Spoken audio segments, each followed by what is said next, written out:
do Evangelho de Mateus. Eu quero compartilhar uma palavra que o Senhor me deu esses dias. Outra água é 2 batistérios, né? Que veio uma, purificou, agora veio a segunda. Você sabe que quando quando você vai em Jerusalém e vai no Palácio de Caifás, tem lá um lugar que Jesus ficou aquela noite antes da crucificação. Ali é um tanque de purificação. Tinha água, tiraram. E ele ficou lá a noite toda onde ele orou o Salmo 88. É a mesma coisa, colocar outra água para purificar o camarada. Mateus 17, verso 24. Eu quero ler um texto precioso que está aí para abençoar seu coração. E mesmo sentado, eu quero compartilhar essa palavra com você essa noite. Diz assim: tendo eles chegado a Cafarnaum, dirigiram-se a Pedro os que cobravam imposto das 2 dracmas e perguntaram: não paga o vosso mestre as 2 dracmas ou o imposto? Sim, respondeu Pedro. Mas ao entrar em casa, Jesus lhe antecipou. Grifa essa frase: Jesus se lhe antecipou, dizendo: Simão, que te parece? De quem cobra os reis da terra impostos ou tributos? Dos filhos ou dos estranhos? Então Pedro respondeu: dos estranhos. Então Jesus lhe disse: logo estão isentos os filhos.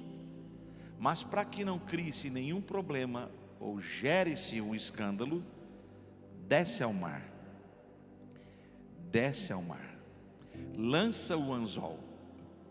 O primeiro peixe que pular, tira-o e abra-lhe a boca, porque lá estarás a bênção, lá estarás a moeda ou estáter. Toma-o, paga por ti, paga por mim. Amém? Deixa a sua Bíblia aberta aí nesse texto para a gente meditar. Este é um capítulo muito importante e é um texto muito precioso, porque ele está apontando um momento único entre Pedro e Jesus, Jesus e Pedro. Quando você chega neste texto, você não vai ver esta meditação da palavra, este quadro aqui narrado em nenhum outro evangelho, só em Mateus. Mas ele tem a peculiaridade de deixar bem claro nesses 4 versículos um episódio entre Pedro e Jesus. Agora você tem que ter em mente de onde Jesus está vindo. Ele esteve no Monte Tabor, ele se transfigurou diante de alguns dos seus discípulos, e quando ele desce daquela revelação tremenda, ele encontra parte dos seus discípulos discutindo com religiosos de plantão, porque eles tiveram uma dificuldade. Qual? Um pai trouxe um problema para Jesus, mas Jesus não estava. Apresentou o problema para os discípulos e os discípulos não puderam resolver, não puderam atuar, não puderam dar resultado para o problema. E aí os religiosos começaram a questionar os discípulos e uma confusão se estabeleceu. Quando Jesus chegou, o pai saiu do meio da situação adversa e disse para Jesus: eu trouxe para ti o meu problema, eu trouxe para ti a minha dificuldade, eu trouxe para ti a minha luta de muitos anos. E Jesus perguntou: o que é que você está sofrendo? Ele disse: eu tenho um filho, quase jovem, entre a adolescência e a juventude, que o mal pega ele, o inimigo entra na vida dele, e quando o inimigo entra na vida dele, joga ele no fogo, joga ele na água, joga ele no fogo, joga ele na água, ele rilha os dentes, ninguém consegue segurá-lo, e quando o mal sai, ele fica no chão como se tivesse sido quebrado, e nem um tipo de socorro eu consegui. Aí Jesus, que está agora nesse ambiente que lhe foi trazido, é inquirido, e ele diz para o homem: você tem competência ou condições de acreditar? E o homem diz: eu tenho uma fé, mas a minha fé não é robustecida. A minha fé, ela se limita a essa pressão e eu não alcanço o resultado. Você pode me ajudar? Você tem condições de socorrer minha casa? Você pode intervir no que eu estou vivendo? E Jesus disse: se eu posso,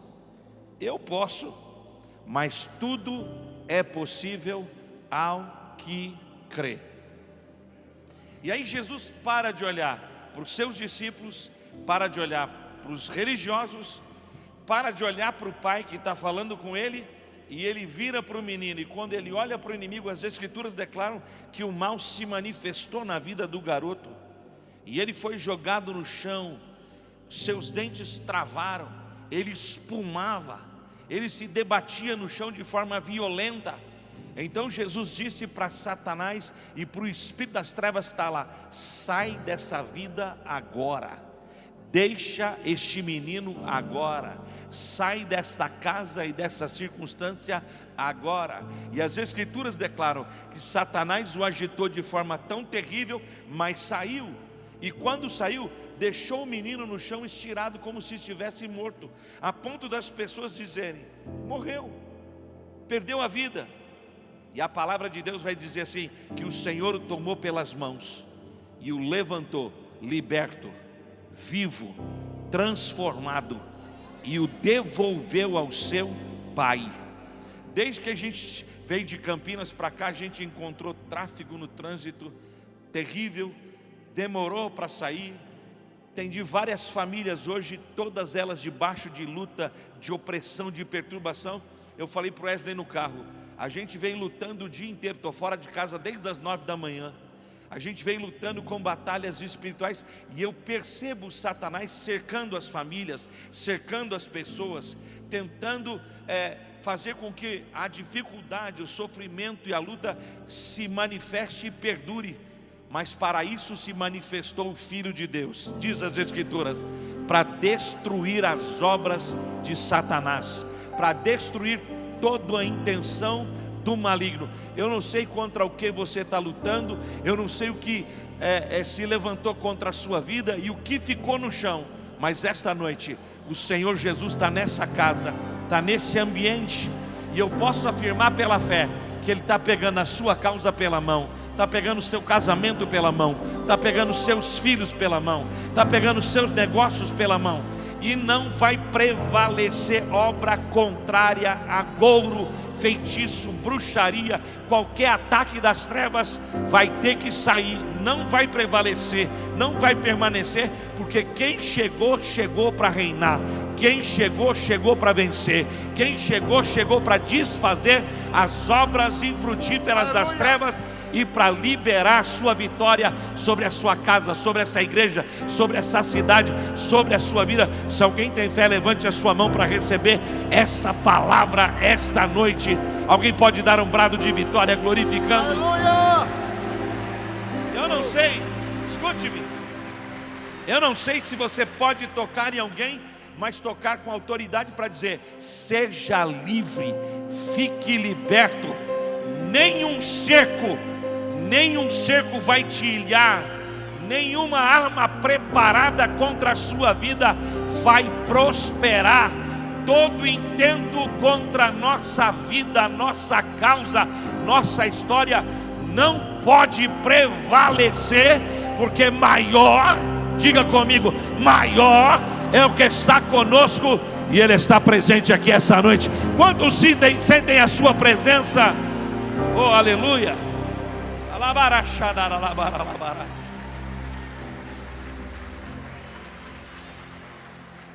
Eu sinto uma graça, eu sinto uma atmosfera do Espírito aqui essa noite. Eu sinto que Deus preparou, eu sinto que Deus preparou o ambiente para pôr mesa no teu deserto. Eu sinto que Deus preparou você. Eu sei que você está com N coisas que estão em outra dimensão, estão fora daqui, e você teve que vir para cá. Agora, entenda isso: você não veio por acaso, você não veio dar uma volta, você não veio por causa de um culto, você não veio por causa de uma campanha, você veio porque no teu deserto Deus vai pôr mesa, Deus vai colocar mesa no teu deserto, e na mesa que Deus vai pôr, vai ter o pão dos anjos, vai ter o maná de cada dia, vai ter a graça necessária para mim e para você, amém ou não amém? Depois que ele devolveu o menino liberto para o pai, e o pai voltou para sua casa com uma outra realidade, seus discípulos fizeram uma pergunta: por que nós não podemos? Por que quando nós nos movemos, não deu resultado, não deu certo? Jesus pontuou 3 coisas importantes. Ele disse: primeiro, não deu certo porque vocês se moveram na incredulidade. Geração incrédula. O que é incredulidade? Ausência da fé. Simples assim. Coração dividido. Manifestação que a dúvida ganhou força. A questão não é se o milagre é grande ou pequeno, é se você crê que aquele que prometeu tem condições de fazer. Quando você crê que Deus tem condições de fazer, não é você que ocasiona o milagre, você só concorda com quem disse que faria. Agora, ele disse também que aquela geração não era só incrédula, mas ele disse que era necessário uma consagração porque essa casta só sai com jejum e oração. Então ele estava falando do que?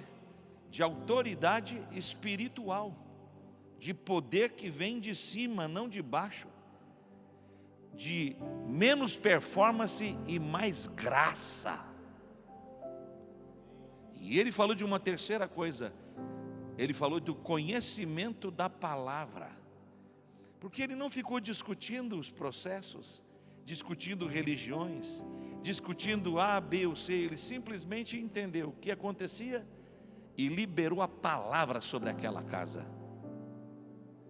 Agora, quando ele sai dali, ele vai para um lugar que é um lugar impressionante. Nós estivemos lá agora, no Mar da Galileia. O Mar da Galileia nada mais é do que um lago doce. E quando o nosso barco ficou na posição que a gente ficou, lá no meio do Mar da Galileia, a nossa guia disse assim: aí à sua direita na frente está Cafarnaum, hoje um pequeno vilarejo. E ainda há um pequeno pier, que é um cais pequeno que sobrou da grande Cafarnaum no tempo de Jesus. Cidade portuária, cidade que tinha muitos negócios, cidade influente, Cafarnaum. Cidade boa como Alphaville. Só que na passagem da porta, bem na entrada dessa cidade, tinham alguns cobradores. E Mateus, que era cobrador, talvez ficou impressionado pelo episódio, então ele registrou o episódio. Ele registrou um episódio incomum, e eu vou citar para você ver. Jesus veio passando, os discípulos ficaram mais para cá, e Pedro está perto. O cobrador disse assim: o mestre e você não pagam o tributo do templo? Pedro, que era impulsivo, se moveu rápido e disse: é claro, conosco é assim, é paf e puf. É claro que pagamos. Mas ele não tinha nem o dinheiro e nem perguntou para a autoridade vigente como se mover.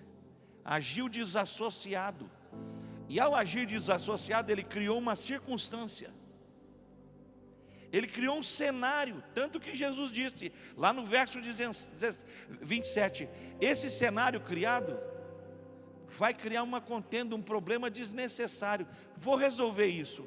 Mas na realidade você precisa entender que certas circunstâncias que a vida traz, as nossas respostas trazem, as movimentações da nossa vida criam, elas podem ser um cenário fatalista, de confusão, adversidade, perda, rejeição, ataques humanos, familiares, de trabalho ou espirituais.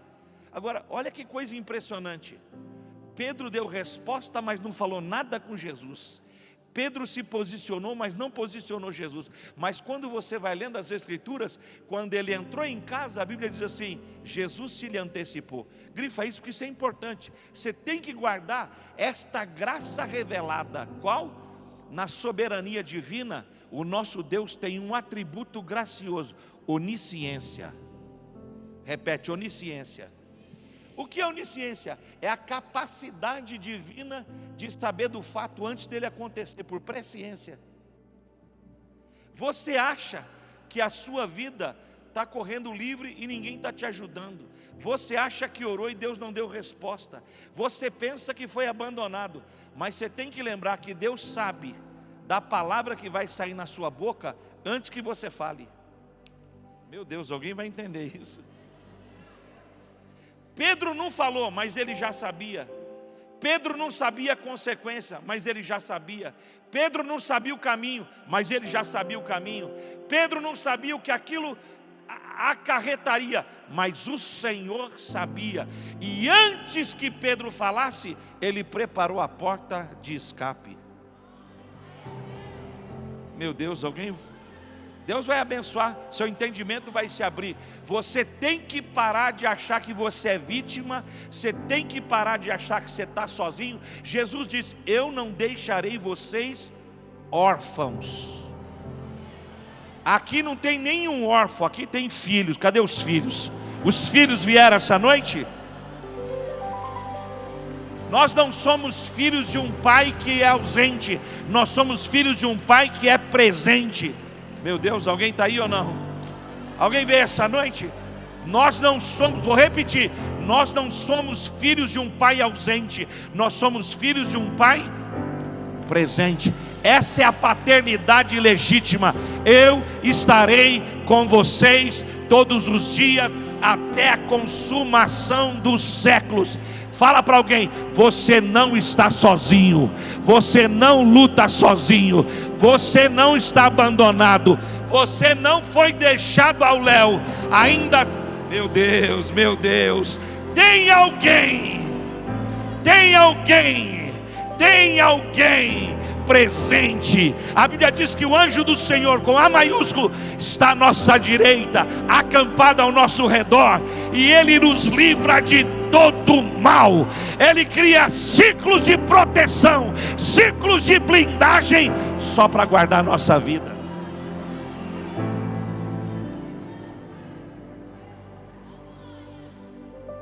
Olha que coisa impressionante. Pedro criou um caos. Pedro criou uma circunstância, e antes que Pedro falasse, Jesus já tinha resposta para a circunstância. Você acha? Escute isso: nosso Deus não tem carta na manga nem plano B. Ele tem projeto de vida. Meu Deus, vocês vieram hoje à noite ou não? De vez em quando você vai ler nas Escrituras palavras que você precisa guardar. Quando a multidão ficou gigantesca e ele demorou na pregação da palavra, e aí ele começou a libertar as pessoas, curar os enfermos e a se demorar, os discípulos disseram assim: libera a multidão rápida, manda todo mundo embora, porque senão a gente vai ficar com um abacaxi tremendo.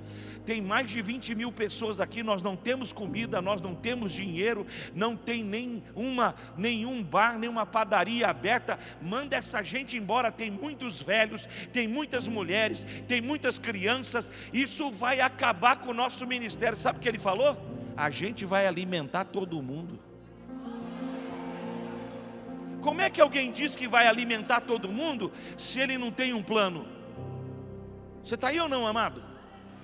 Como é que alguém diz: eu vou alimentar? Veja, eu podia chegar aqui e falar para vocês: eu vou sair daqui e vou pagar a refeição para vocês, mas eu não planejei o restaurante, eu não fiz reserva, eu não tenho dinheiro. Ele não, ele disse assim, olha o que ele disse para os discípulos: nós vamos alimentar todo mundo. E as Escrituras têm a graça de escrever assim: e ele sabia o que ia fazer. Fala para quem está do teu lado, para o ouvido dela ouvir: fique tranquilo, Deus sabe como agir na tua circunstância. Deus sabe o que vai fazer. Deus sabe. Ele sabe. Olha que as Escrituras vão dizer, Isaías 64:4: desde a antiguidade ainda não se viu, ainda não se ouviu um Deus que trabalha. Trabalha para quem? Trabalha na tua vida, trabalha na tua casa, trabalha na tua história. Trabalha. O nosso Deus é um trabalhador o nosso Deus é um trabalhador da hora exata. Não atrasa, não adianta, não pula dia. Ele está trabalhando agora mesmo a seu favor. Olha que coisa impressionante. Pedro entrou em casa, deve ter entrado com muita calma, da mesma forma que Geazi entrou em casa, bem sutil, quietinho. Aí ele sentou, Eliseu perguntou para ele: onde é que você estava, filho? Não, eu estava por aí, fui ajeitar a ordem do culto, eu fui preparar o louvor. Aí, olha o Espírito do Senhor no processo. Eliseu disse assim: não foi contigo o meu Espírito quando você foi tomar as vestes festivais daqueles homens e ainda os ciclos de prata? A lepra que estava nele pega em você. Você tem que entender que nós servimos um Deus onisciente, um dos seus atributos mais poderosos. Ele tem a graça de entender e ver o que você não está vendo. Ele tem a graça de perceber por presciência o caminho. Ele já escreveu a história, foi até o fim, encerrou. Pôs o primeiro casal lá no jardim e falou assim: pode ir, porque a vitória está definida, a vitória é certa, é certa. Paulo, depois escrevendo, normatizou dizendo assim: nele nós somos mais do que vencedores. Nele nós somos mais do que vencedores. Olha a crise que ele criou, Pedro. Criou um ambiente e Jesus fez uma pergunta para ele: Pedro, quem é que paga tributo? Estrangeiros ou filhos? E ele devolveu. Olha o que ele está fazendo. Ele está pegando Pedro, que criou a circunstância, e está movendo Pedro para ambientes, porque ele precisa trabalhar com Pedro. De vez em quando Deus permite você tomar certas decisões, e Ele não impede que você as tome, mas como um pai gracioso, Ele vai trabalhar em você para você ser levado à maturidade, ao crescimento. E escute o que eu vou te dizer: essa luta que você está passando não é para a morte, é para que Deus na sua vida seja glorificado. Pastor, o senhor não entende o lugar que eu caí e onde eu estou. Escute isso e escreva onde você quiser. Deus te permitiu entrar aí porque Ele vai esticar você. Deus vai amadurecer você. Deus vai fortalecer sua fé. Satanás pensou que estava te encurralando e que ia pôr você numa cova, ia pôr a pá de cal em cima e dizer: aqui não tem mais nada. É como a mulher que entrou no culto naquela sinagoga, e a Bíblia diz assim: e ela não endireitava mais, até conhecer Jesus. Ele veio e endireitou a vida dela, num toque da graça e numa palavra de autoridade. Eu estou autorizado pelo Espírito Santo a dizer aqui essa noite, nessa casa, o que Deus está para fazer na tua vida, o que Deus está para fazer na tua casa, o que Deus está para fazer no teu ministério, o que Deus está para fazer na tua história. Nem olhos viram, nem ouvidos ouviram, nem penetrou a mente e o coração do homem o que o Senhor está por manifestar. Aí Pedro, escute, Pedro foi levado a um ambiente. Jesus fez uma pergunta para os seus discípulos: o que é que os homens dizem de mim? Tu és um profeta? Tu és um mestre, um rabino fora da curva? Aí ele devolveu para os discípulos: e vocês? O que dizem de mim? Como é que vocês me veem? Aí Pedro olhou para ele e disse assim: tu és o Cristo, Filho do Deus vivo. Tu és o Senhor. Você sabe o que o Pedro está dizendo? E Jesus disse para Pedro: não foi carne nem sangue que te revelou isso, foi o meu Pai que te revelou. O que é que Pedro está fazendo? Igualando Jesus a Deus, igualando a deidade humana à deidade divina, estabelecendo um paralelo. Pai e filho são um. E quando ele pergunta para Pedro: quem paga tributo é estrangeiro ou filho? Estrangeiro. Sabe o que ele está dizendo? Pedro, o meu pai é dono disso, eu não tenho que pagar nada. O meu pai é Senhor de todas as coisas. Você me igualou a alguém supérfluo. Mas eu não estou com raiva de você, nem bravo com você, Pedro. Eu vou levar você para outra dimensão. Não há nada que eu e você façamos que possa agradar mais a Deus. Escreva isso onde você quiser nas escrituras, aí nas partes da tua Bíblia. Deus te ama e ponto final. Fala para você ouvir: o meu Pai me ama.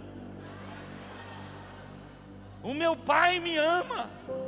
Satanás quer fazer você acreditar que os teus desvios, as tuas quedas, os teus fracassos, as tuas lutas, a maneira como você se comporta, vão fazer Deus te rejeitar. Ele não pode rejeitar quem Ele disse que amaria. Ele te ama e acabou. Agora, Ele não vai deixar você como você está. Ele vai fazer você subir de dimensão. Ele vai criar ambientes para você ser transformado pela graça, repaginado pelo Espírito, fortalecido na fé. Porque se Satanás pensa que você vai ser presa fácil, ele tem que se preparar. Você está sendo habilitado para grandes obras. Você está sendo preparado para ser um agente de milagres.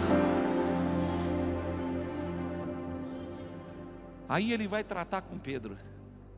E olha que coisa sinistra. Você sabe que Pedro era pescador, sim ou não? Diga: Pedro era pescador. Você sabe que pescador é um personagem fora da casinha. Todo pescador, ele tem é cheio de manias. Se tem homens pescadores aqui, sabe do que eu estou falando, né? Ele era pescador, tinha companhia de pesca, vivia da pesca, morava em volta do mar da Galileia, criado ali desde criança. Então ele era experimentado, ele era preparado. Tanto que Jesus, o dia que chegou na praia que Pedro estava, o barco estava vazio, e Pedro estava lavando a rede. Por quê? Rede suja não pesca, rede suja não pega peixe bom. Noite de fracasso, trabalhou até não ter nada. Aí Jesus chega e escolhe o barco de quem? Coincidência ou propósito? Propósito. Quando você ainda era informe no ventre da sua mãe, Deus te escolheu. Não foi coincidência. Propósito. Fala para a tua mulher ouvir: eu tenho um propósito. Fala para o teu filho ouvir: você nasceu debaixo de um propósito. Você nasceu debaixo de um desígnio divino, de uma visão profética que Deus tem para a tua vida. Por isso a luta é tão grande. Agora escute, ele entra no barco de Pedro, começa a ministrar a palavra e vai reposicionar o pescador. Nós vamos pescar de novo. O moço falou assim: o mar não está para peixe, a hora não é para peixe, mas se tu tens uma direção, eu vou nela. E aí Jesus disse: joga agora a rede do lado direito. Ele jogou, deu para o barco dele, deu para outro barco e não rasgou a rede. Jesus entrou no ambiente de domínio de Pedro e transformou fracasso em sucesso, perda em ganho. E quando Pedro vê a manifestação da graça, ele pula do barco e diz: eu sou pecador, não posso estar na tua presença. Aí Jesus disse: você vai ser agora, a partir de hoje, pescadores de homens. Você vai ganhar homens. Você não vai pegar peixe, você vai ganhar homens. Olha a experiência que Pedro teve. Jesus estava de um lado do mar, quis passar para o outro lado e disse: agora vamos para a região de Gadara. Ele deitou, pegou um travesseiro, está dormindo. O barco está começando a afundar. Os discípulos o despertam. Pedro desperta ele, chacoalha ele: o senhor não está vendo que a gente vai perecer? Ele levanta e ele diz: e o vento cessa, a tempestade cessa, se faz bonança. E todos dizem dentro do barco, naquele mesmo mar. Olha o que eles dizem: quem é este que até o vento e o mar lhe obedecem? Que experiência! Ele sai da multiplicação dos pães e peixes, alimentou a multidão, disse para os discípulos: vamos passar para outra marcha. Entrou no barco, mas ele ficou. Os discípulos deixam um barquinho para ele ir depois. Mas perto das 3 da manhã, o barco está sendo açoitado pela tempestade. Vem Jesus andando sobre as ondas do mar. Pedro grita lá no meio da tempestade: João, você está vendo o que eu estou vendo? Um fantasma. Aí Jesus disse: tenha medo de nada, sou eu. Aí Pedro está no barco e falou para todo mundo: galera, vou dar uma volta. Mestre, é o Senhor? Posso ir ter contigo? Jesus disse o quê? Vem. Ele andou, saiu da zona de conforto e começou a andar. Começou a andar, pisar, caminhar. Até que ele viu o vento, viu a circunstância, começou a afundar. Jesus toma ele pela mão e diz: homem de pequena fé, eu vou gerar em você uma fé, eu vou gerar em você um ambiente da minha graça. Só que Jesus precisa levar Pedro para um outro nível. Sabe por que Jesus te trouxe hoje à noite? Porque você não pode mais estar na realidade que você está. Deus tem uma nova realidade para a tua vida. Aí ele não precisa usar a circunstância, mas se ela chega, ele fala: essa vai me ajudar. Vai me ajudar por quê? Porque o vento que é contrário eu vou usar para empurrar ela na direção que eu quero. Eu vou usar ela para empurrar essa família na direção que eu quero. Então ele vai esticar Pedro, e sabe o que ele diz para Pedro? Pedro, eu quero que agora você desça ao mar. Sozinho? Vai lá, filho. Vai ao mar. Vai ao mar e chega diante do mar. E fica ali um pouco. E eu vou te dar uma instrução para você trabalhar. Agora imagine, Pedro, pescador, criou um problema, tem uma conta para pagar, precisa de um dinheiro. Aí Deus põe ele aonde? No mar. Israel também chegou diante do mar, o inimigo nas costas, olhou para o lado de cá o deserto, não tinha como fugir. Olhou e disse o quê? Quando você chega diante da imensidão do mar, você fala assim: se eu tivesse que passar para lá, como seria? Não tem como. Aí você chama aquilo de quê? Impossibilidade, obstáculo, desafio, deserto.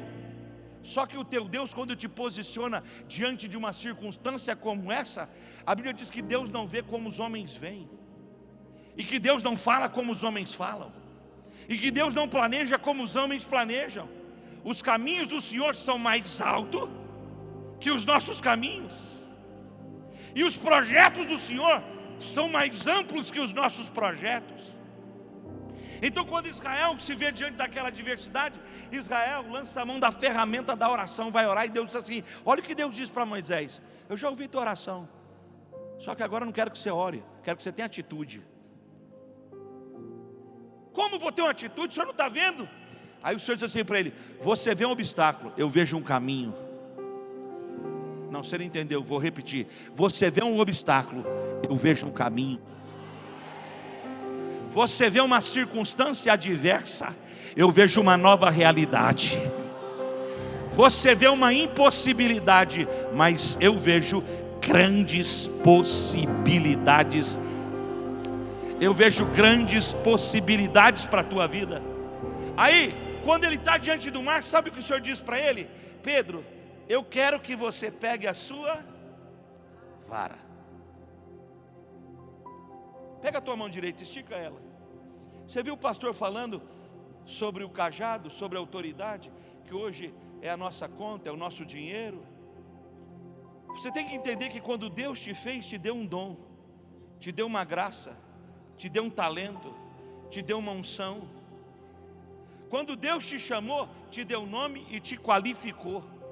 Não tem ninguém igual a você, você é único, você é única, você é exclusiva. Quando Moisés ficou diante daquele mar, daquele obstáculo, sabe o que o Senhor disse para ele?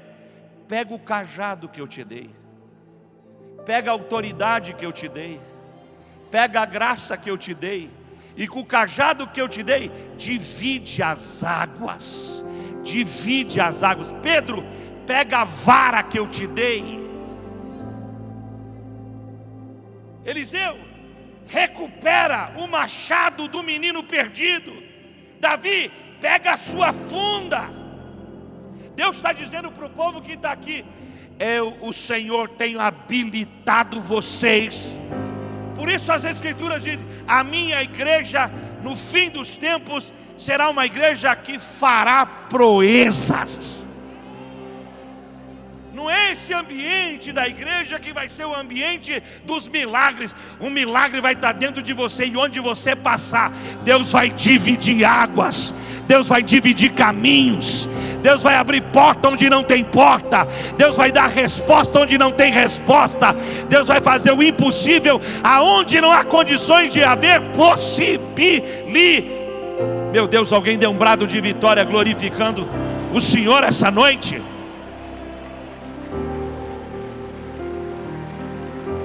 Ouça-me, ouça-me.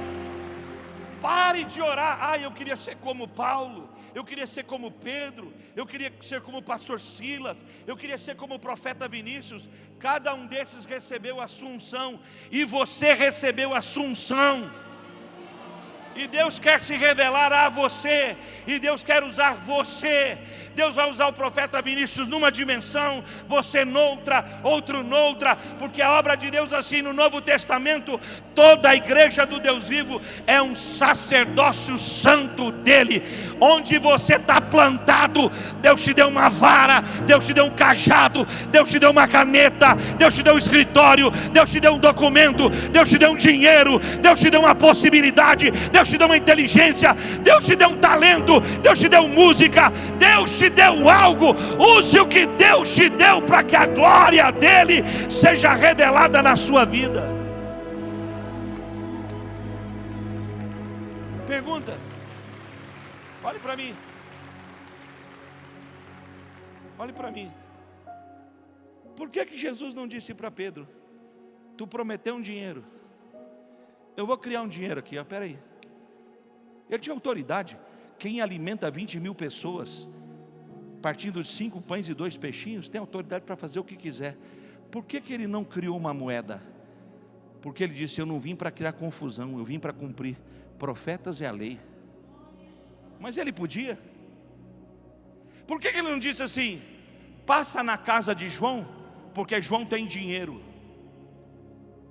Ele queria que Pedro compreendesse que não existe um único método para se fazer o que Deus deseja fazer. E olha que coisa interessante. Você sabe que Pedro, depois que viu o mestre ressuscitado, ele correu para o mar, levou mais 7 com ele, pescou a noite toda e não pescou nada.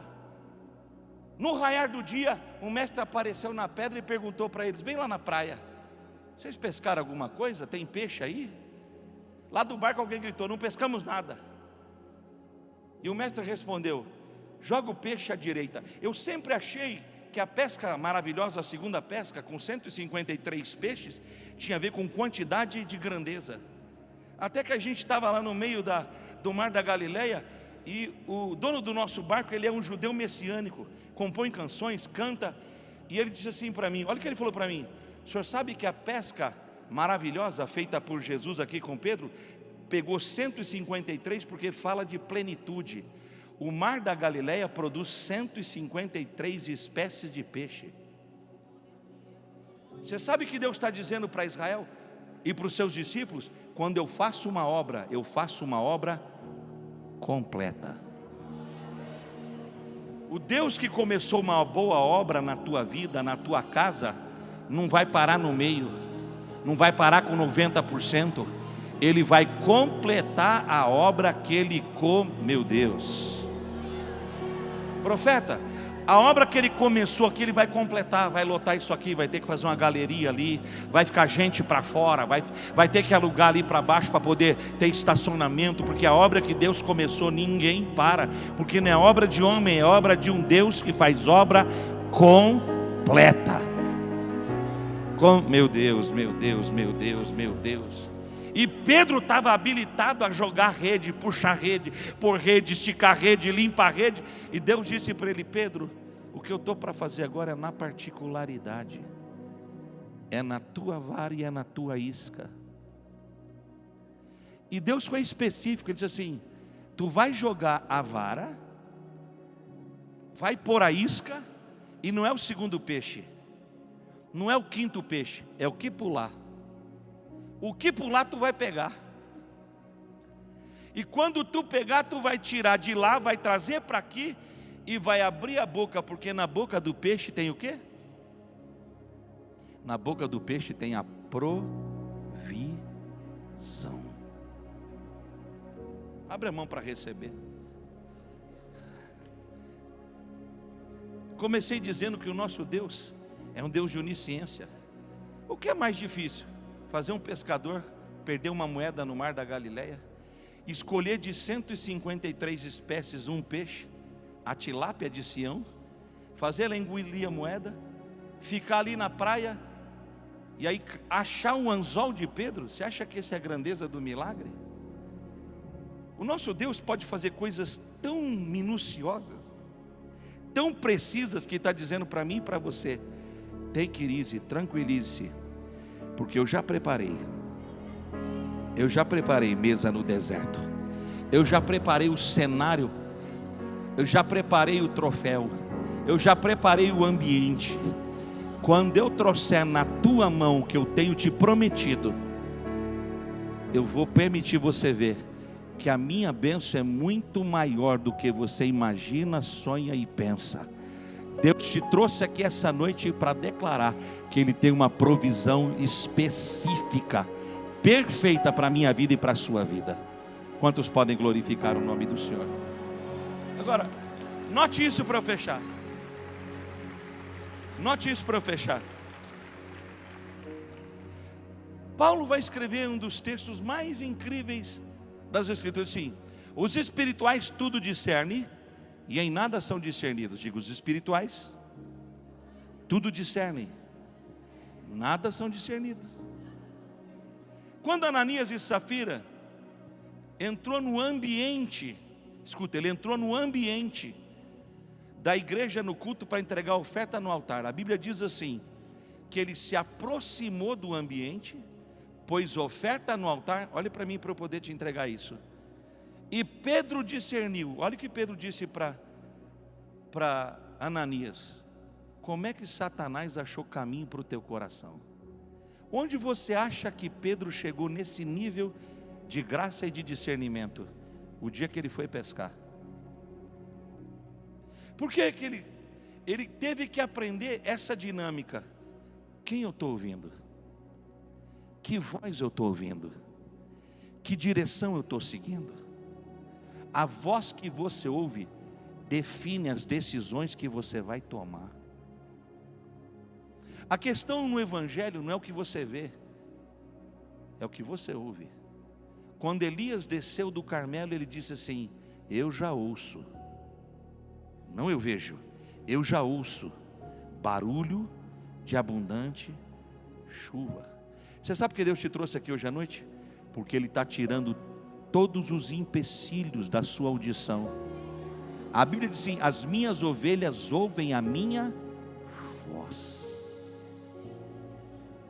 Pedro poderia ter descido ao mar e ouvido o seu coração, ouvido a sua experiência, ouvido a sua impetuosidade, mas ele aquele dia definiu ouvir a voz de Deus. Quando ele jogou, pescou. Eu te pergunto, quem você está ouvindo? Segunda coisa importante, ele se permitiu ser redirecionado. O ambiente era dele, ele era pescador, ele tinha experiência em pesca, ele tinha empresa, mas quem lhe deu a direção disse: não é na rede, é na isca, não é no arrastão, é na precisão. E ele teve que deixar de lado a impetuosidade para dar lugar ao quê? Submissão. Por que muita gente é roubada? Porque acha que é submisso, mas quando recebe uma direção de Deus, faz do seu jeito, não do jeito de Deus. Ele estava no caos, tinha que pagar, precisava de dinheiro, deu a palavra. Mas o Deus que nós servimos, das cinzas, foi das cinzas de Ziclag que chegou a coroa, foi das cinzas do altar que Davi levantou, que se construiu o templo. Você pode estar nas cinzas, a glória da segunda casa. Pode levantar a mão porque é profético. A glória da segunda casa será maior. Será maior. Será maior. Eu estou encerrando.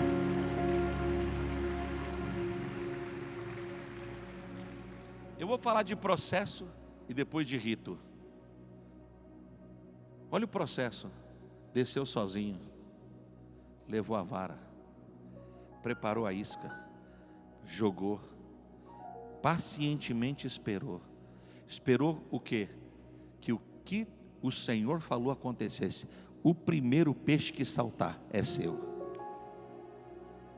Quando você trouxer de lá para cá, abre a boca que tem a bênção, abre a boca que tem a moeda, abre a boca que tem a provisão.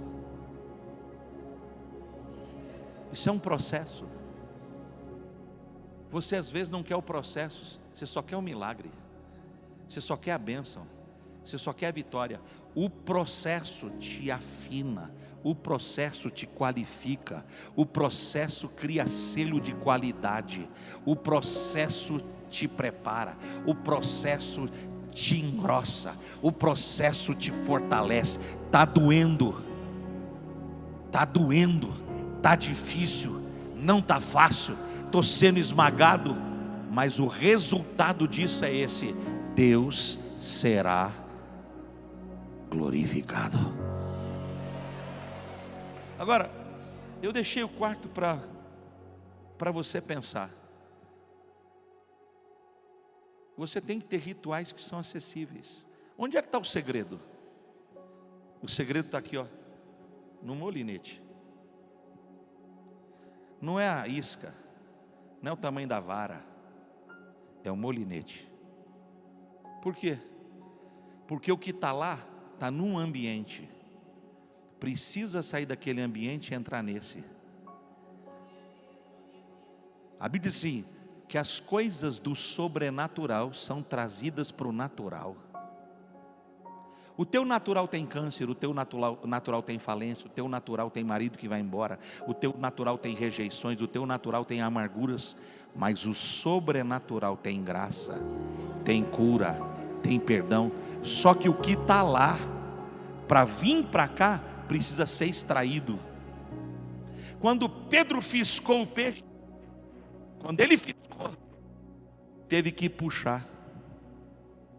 Ele não podia puxar com muita força, senão estoura a linha. Ele teve que, olha aqui, ó, é na constância, é na perseverança. Puxa para lá, puxo para cá. Solto a linha para cansar, pego na linha para trazer. O que Deus prometeu está ali naquele ambiente, mas não quer deixar aquele ambiente para entrar no teu ambiente e na tua realidade. E Deus está dizendo, o que está lá vai fazer parte. Olha aqui, ó, as coisas que não, Deus chama a existência, as coisas, Romanos 4,17, Deus chama a existência, as coisas que não existem como se já existisse. Seu milagre já existe, sua cura já existe, sua paz já existe, sua bênção já existe, sua porta já existe, seu sucesso já existe, mas Deus traz à existência o que não existe como se já existisse. Quais são os rituais que você tem que ter? Primeiro, pare de murmurar, pare de falar mal, pare de emprestar sua boca para o diabo.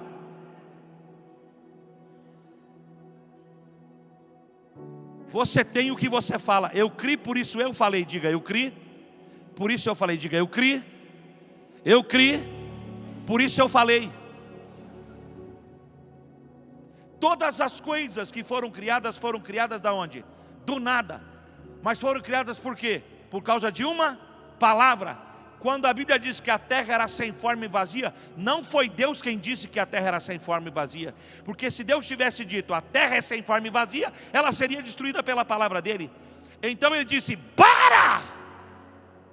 Do nada se organize! Para! Do nada vem a existência! Para! Se manifeste a minha glória! Oramanda Shanda Ilassomodoragadai. Seu problema é que você olha as coisas e diz, não vai dar, vai faltar dinheiro, vai faltar isso, eu não tenho, eu não posso. Você vive emprestando o vocabulário. As nossas palavras, Jesus diz que as nossas palavras são espírito e vida. Ele disse que estava dando para nós as palavras dele que são espírito e vida. Pedro deve ter ficado em choque. O que eu estou fazendo aqui? Eu estou perdendo tempo. Ou ele começou a falar: hoje pega um peixão, hoje esse peixão me paga, é o primeiro, não é segundo. E tem que ter na boca a moeda. Ele pôs a moeda na boca, ele pôs a bênção na boca, ele pôs o milagre na boca. Vai vir na minha mão. Está lutando, mas é meu. Está puxando para lá, mas vai chegar aqui. Meu Deus. Está demorando, mas tem coisa boa chegando. Tem coisa boa. Por favor, fala comigo. Tem coisa boa chegando. Tem coisa boa chegando. Tem coisa do céu descendo. Tem coisa maravilhosa para se manifestar. Tem glória para descer. Tem gente que vai ser batizada com o Espírito Santo. Tem gente que vai ser libertada. Eu estou profetizando em nome de Jesus. Os funerais nessa casa estão cancelados em nome de Jesus. Meu Deus, meu Deus.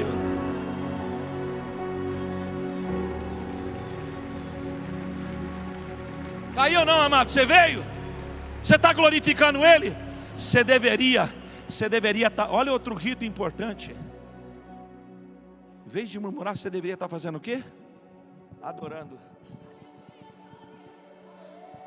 louvando, orando, declarando, inspirando os seus filhos, inspirando a sua casa, criando uma atmosfera à sua volta que as pessoas vão se perguntar: rapaz, eu te vejo na luta, mas parece que tem uma glória à sua volta, parece que tem uma energia à tua volta, parece que tem uma luz sobre a sua cabeça. Eu vejo todo mundo na sua área morrendo, depressiva, mas eu te vejo de pé, te vejo arrumada, te vejo levantando para trabalhar, te vejo acreditando que vai vender. O que está acontecendo com você? Você diga: meu coração transborda, meu coração transborda, meu coração transborda, meu coração transborda da graça, meu coração transborda da alegria. A alegria do Senhor é minha força, a alegria do Senhor é minha inspiração.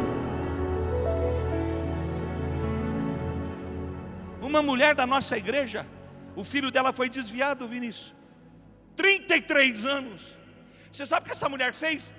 Todo culto que eu pregava, ela levava o boné do marido, a jaqueta do filho, e punha do marido e do filho a jaqueta. A igreja lotada querendo lugar, a pessoa: tem lugar aí? Não, meu marido está aqui, meu filho está ali.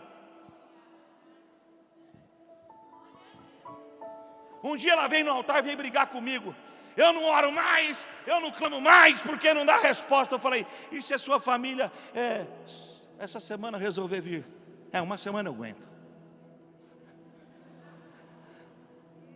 Aí um dia eu estou pregando no culto e estou vendo essa mulher lá na galeria assim, ó. Aí eu falei para o obreiro: sobe lá que tem alguém endemoniado. Tinha alguém o tempo inteiro assim acenando. Eu falei: sobe lá que o capeta pegou alguém, corre, é legião, vai.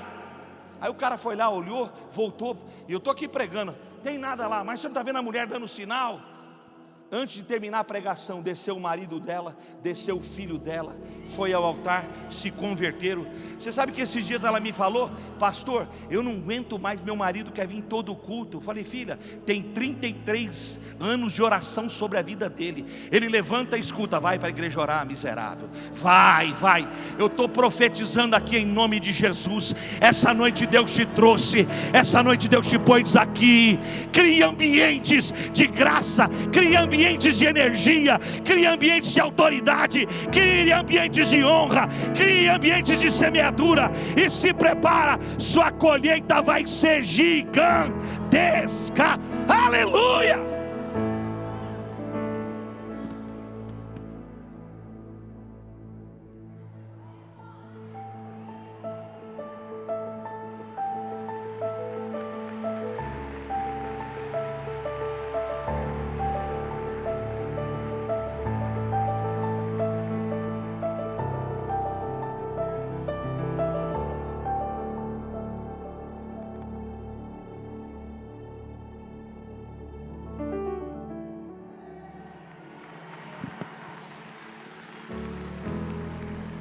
Quando ele abriu a boca do peixe, Quando ele abriu a boca do peixe, o que Deus disse que estava lá, estava lá. Porque Deus não é homem para mentir, nem filho do homem para se arrepender. Havendo ele prometido, não cumprirá?